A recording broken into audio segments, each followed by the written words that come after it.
Update क्यों पे आवांखे हैदराबाद का district and section जज हैदराबाद सांगड़ जे 13 अताई साफ़ियन के 50 करोड़ जी डेफामेशन में 23 मार्च ते तलब करे वरतो।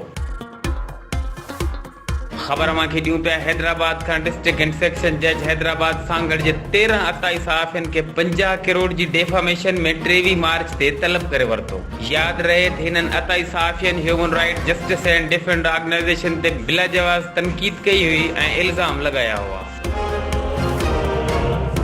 खबर आवांखे ॾियूं पिया हैदराबाद का डिस्ट्रिक्ट एंड सेक्शन जज हैदराबाद सांगड़ जे 13 अताई साफ़ियन के 50 करोड़ जी डेफामेशन में 23 मार्च ते तलब करे वरतो। याद रहे त हिनन अताई साफ़ियन human right justice and defend organisation ते बिला जवाज़ तनकीद कई हुई ऐं इल्ज़ाम लगाया हुआ। HRJDA न्यूज़ ते इन वक्त ताईं बस एतिरो ई। वधीक तफ़सीली ख़बरनि लाइ विज़िट कयो असांजो YouTube चैनल HRJDA न्यूज़।